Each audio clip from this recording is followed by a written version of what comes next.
What's up, Sooner Nation? Welcome back to the Sooner Surge. Here for a little offensive breakdown, offensive video for the Alamo Bowl, which is about 48 hours, a little over 48 hours away. The Sooners against the Arizona Wildcats there at the Alamo Bowl in San Antonio, Texas. 8:15 kick Thursday night. Jackson, obviously, a lot of things on the offensive side to be excited about. A lot of changes that we're going to see on Thursday night, starting with the quarterback position. That's where everyone wants to talk about. Also, you have the Seth Luttrell there calling the plays. So there's so much change at the top.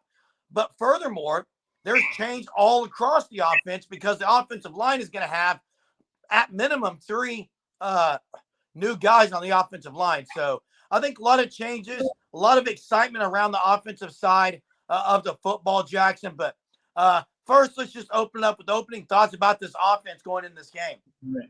Well, I would say the first thing that maybe kind of stands about the offense is that's going to be unique and or different is the amount of newness there is, right? I don't think we've had this much newness in the offense since right whenever Jeff Lebby took over his first game with play calling duties. So I think it's going to be intriguing to see.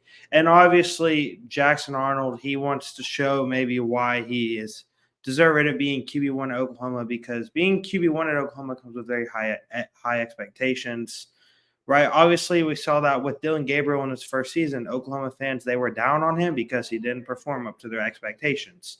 So there's going to be a lot riding on Jackson Arnold. Obviously, if he plays bad or good, some fans are going to overreact no matter what happens. So I think it's kind of with Jackson Arnold, just letting him play his game. Now, I'm not saying that that's going to be us because I'm not going to overreact from this game, but I think that, Arnold, there's a reason why he was a 5-star prospect. There's a reason why we've heard several players talk about his ability, right, and how he's already stepping up into being a leader on this team, even though he's been QB1 for like 2 weeks, 2.5 weeks now. Yeah. I think the two most scrutinized positions or places, I guess, on the OU program historically has been the quarterback position and the offensive coordinator position. Those two positions have been highly criticized anytime there's any mistake or bad performance. So those guys are in the spotlight, and deservedly so. Jackson Arnold, I have high expectations for. And I think Seth Luttrell is going to try to start to create a game plan to help him be successful. But I think they're going to air it out quite a bit. I expect to see a 60-40 pass run ratio. I don't expect Jackson Arnold myself to actually be utilizing his legs a whole lot in his own read just because of the backup quarterback situation. That's one thing that I don't expect to see that we would see moving forward next year. But you also have something that's not talked about is the starting center that's going to be new. The entire battery, the exchange is going to be new from center to quarterback. I myself think it's going to be Josh Bates starting at center. I like his size at 6'3", 315. I like what he brings to the table. A little bigger than Everett. Not saying that Everett can't be on the offensive line. I do like Bates at center more, but you have all of that. That's a change.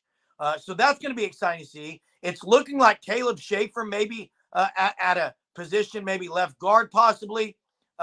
I still think it's going to be Sexton, Matoyer, Bates, Rouse, and I like Jacob Taylor, but it's probably going to be Schaefer starting there. But that's 3 offensive linemen, Jackson.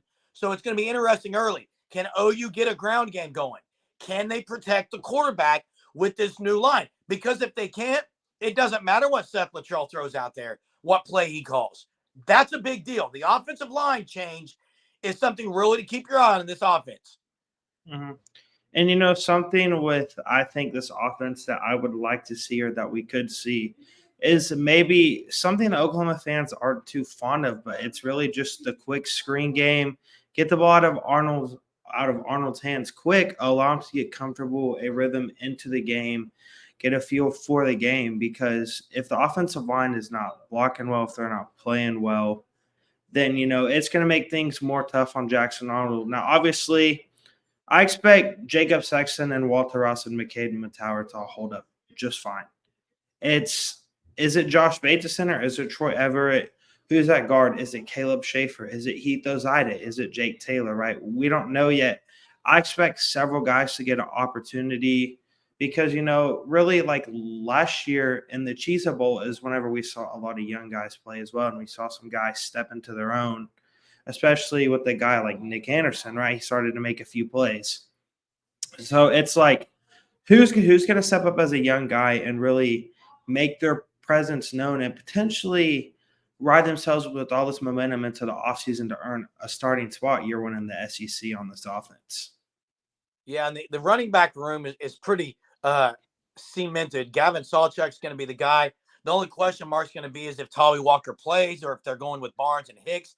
Personally, I'd like to see Barnes and Hicks, especially if Tolly Walker is not going to be coming back. But we've talked about that enough. I think Gavin Sawchuk has a good game. He's kind of solidified himself the last few games of the year with 100-yard plus games, 100-plus yard games. So that's something I think Arnold has kind of a security blanket there with Sawchuk coming out of the backfield. Maybe you can see that. Yeah. I expect Austin Stogner to have at least 4 catches in this game. And now let's go to the receivers to end this off, Jackson.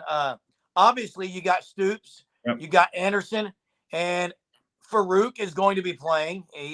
There's no reason he wouldn't.